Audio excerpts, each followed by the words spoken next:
ladies and gentlemen, boys and girls. My name is Mr. Lu, and you're welcome to Mr. Lu Scienceworld. Today we're going to continue with the explosion of this time around. We're going to look at the point where the object is now exploding into three parts. If you remember the last one that we saw under the explosion part 1, we were dealing with where the object exploded into two parts. Now we want to look at when the object is now exploding into what? Three parts. What is going to happen? How do we find the velocity of the one that is what? That is not known. So let's look at it and see from here. Let's begin by looking at a scenario like this. That okay, I am having an object. Now the object is now exploded into three parts. And let's assume that the object before the explosion was having a mass of 1.20 kg. So this was the mass of the object before the explosion. So this is before explosion. And now we're just going to look at it after the explosion. So let's see from this point, after the explosion. We know again that the momentum at the initial stage here is going to be 1.2 multiplied by 0. And this is going to give us what? 0 kilogram meters per second. So we've been able to find the momentum before.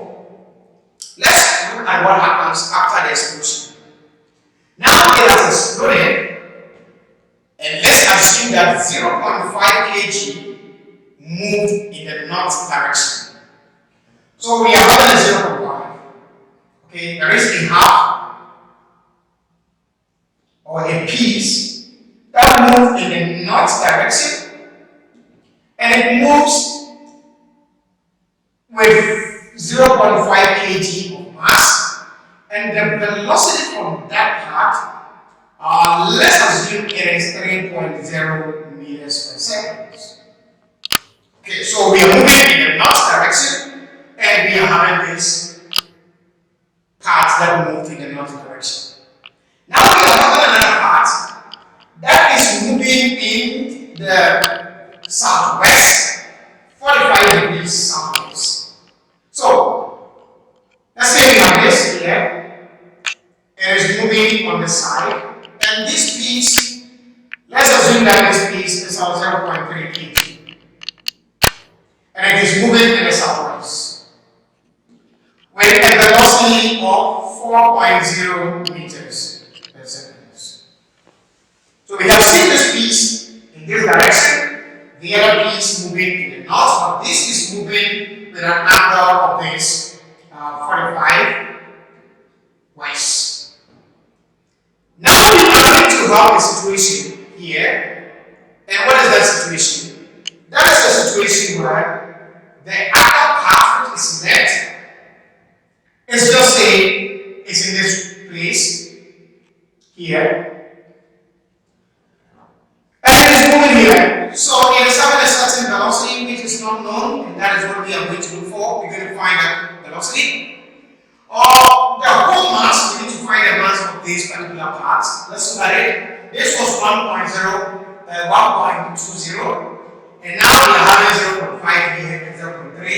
When we combine the two, we're going to have 0.8. So this is going to give us obviously 0.4 for us to complete the whole thing. So straight away, the mass of this is 0.4 kg. We got that, and here there is an explosion here. So explosion has taken place here. We have an explosion. Okay. What do? We want to find this velocity here. What are we going to do? We need to remember that immediately we have something like this. This is two-dimensional. And if it is two-dimensional, then it means that we need to find the components. It has components, and we need to find the components of the velocities. So here, the x component of the velocity here, okay, let me name them. Let's call this one P1. Let's call this P2. And then this will become P3. Okay. So we're going to find the velocity of 1 in the x direction. Here we can see the object is only moving vertically. So the x direction velocity is 0. And then we find the y direction for that. And that is going to be the one that is moving vertically, which is 3.0 meters per second. So once we've been able to find that, we can find the momentum in the x direction for the first one. And that is simply just going to be the mass of the object multiplied by the velocity in the x direction, which is 0. And that is giving us 0 kilogram meters per second. Equally, we are going to find the momentum of 1 in the y direction, and that is going to be 0.5 multiplied by 3.0 meters, okay, per second per 3.0. And then our final answer in this case here, we are going to have 1.5 kilogram meters per second. Okay, I have been able to calculate for the momentum in the y direction, the momentum in the x direction. Good, we found out. Let's come to this part and do the same thing for us. So we're going to find also the momentum there. And remember, this is going to form something like this. And we are having here to be 45 degrees. So, automatically, we can see that this is where we are going to have our Vy2. And this is our Vx2. Okay, so let's find this velocity here. Finding the velocity there is going to be Vy2 is now going to be, this is opposite. So we're going to multiply it by this, which is 4.0 multiplied by the cos of the angle, sine of the angle. The vertical component of the velocity for P2, so we have 4.0 multiplied by sine 45. And if I do that, we are going to have 2.8284 meters per second. I have found the velocity in the vertical direction. Let's try and find the momentum in that vertical direction. So Py2 is now going to be the mass, which is 0.3 multiplied by 2.8284. And what is that going to give me? So if I multiply this by 0.3, and then automatically we can see from there that we are having our answer to be 0.8485 kilogram meters per second. Now I have been able to find the velocity in the vertical direction. Let's do the same thing for the horizontal direction. So first find the velocity in the horizontal direction. And that is going to be Vx2, and that is going to give me 4.0 multiplied by cos 45 degrees. Now, remember something here. This is cos 45 and this is sine 45. If we add the 45, we're going to get 90 degrees. It means these two angles are complementary angles. And if they are complementary angles, the value should be all the same. So straight away, we are going to get that also to be 2.8284. And then let's find the horizontal momentum for 2. Finding the horizontal momentum is also going to be just the same thing that we have. Okay, and then it means that we are having 0.8485 kilogram meters per second. Guys, it is because the angle is 45. That is why we are having the vertical momentum and the horizontal momentum to be equal, or because they are complementary angles. Okay, so any complementary angles that you have, then automatically you're going to have them to be equal. But if they are not complementary, definitely you're going to have a different answers for that.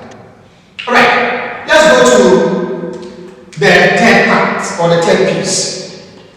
To find the third piece, we want to straight away from here we know that px3, it's simply going to be negative p2, okay, px2 minus what? px1. That is going to give us what? Our px3. So let's try and see what is our px2 and what is our px1.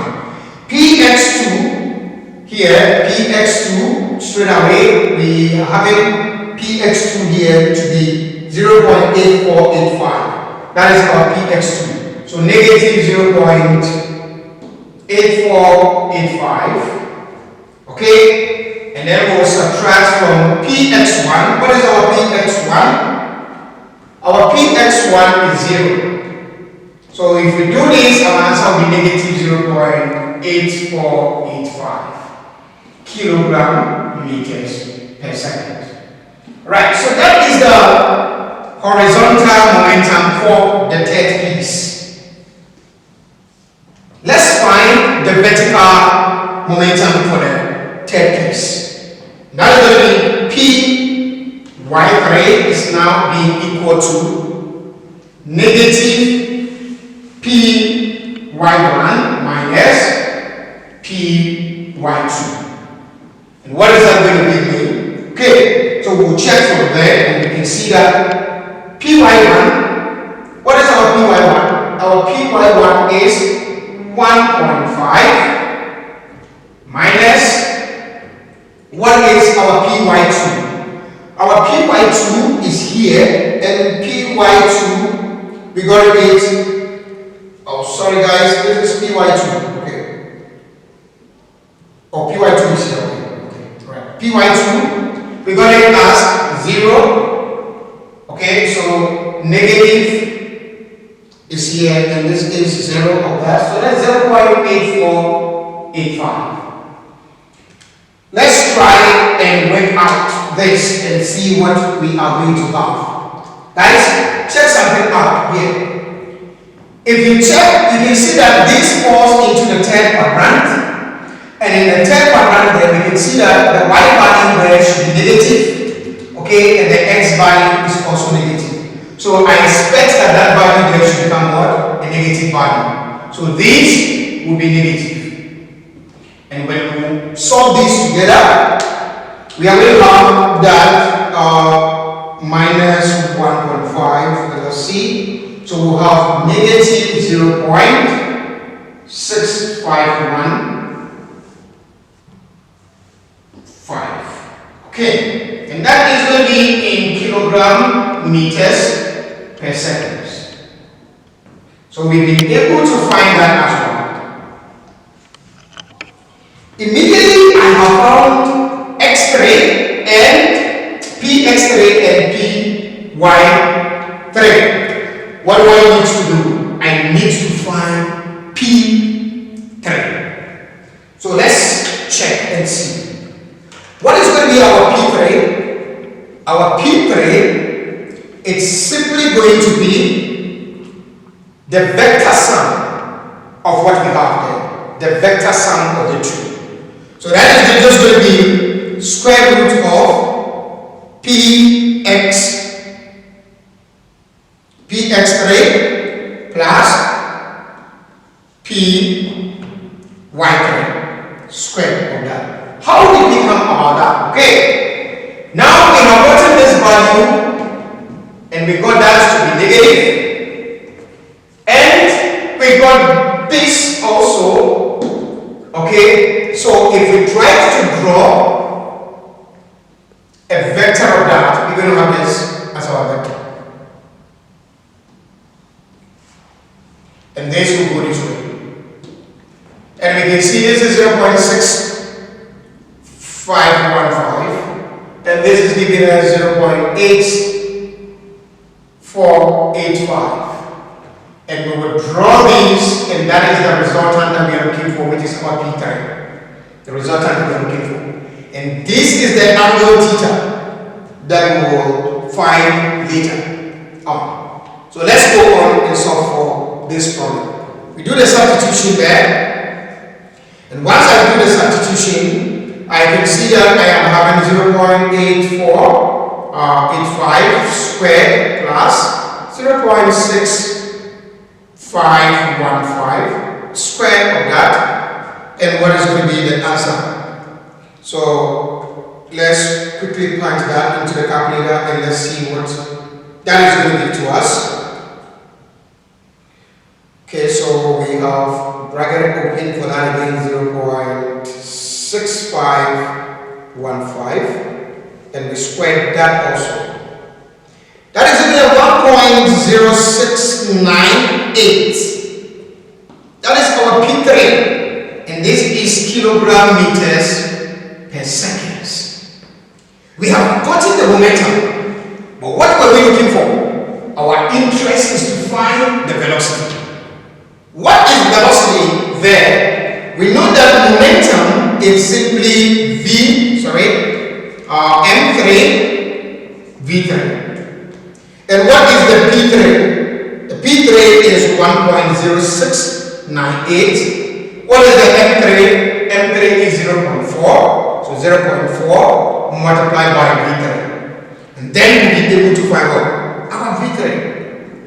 So divide what we have by 0.4. And we are getting 2.67. And what is going to be that? This is going to be in meters per second. So this is the velocity with which the third piece after the explosion is going to do what? Is going to move with. Now, it is velocity, and velocity is a vector quantity. So we need to find out the direction. So how do I get the direction? We go to the side, and then we'll find the direction. So let's find the direction here. To find my direction, that is just going to be the arctan. Okay, so we see the angle is equal to the arctan, or the tan inverse of 0.6515 divided by 0.8485. And let's see what we're going to get as an answer. And we can see we're getting 37.52 degrees. That means that this third piece is going to move with a velocity of 2.67 meters per second. What? South. So let's see where it is. This is the Cartesian plane, and we can see this is our south, this is east, so south of east. That is south 37.52 degrees for east. We can equally take this, we say 90 minus this, and that is also going to give us what east of south. So these become the velocity. That becomes the velocity with which the object is moving. Thank you very much for watching this video. I'll see you next time. Please, if you have not subscribed to this YouTube channel, please try to subscribe to our YouTube channel so that anytime we release any new video, you'll be the first person to watch it. See you next time.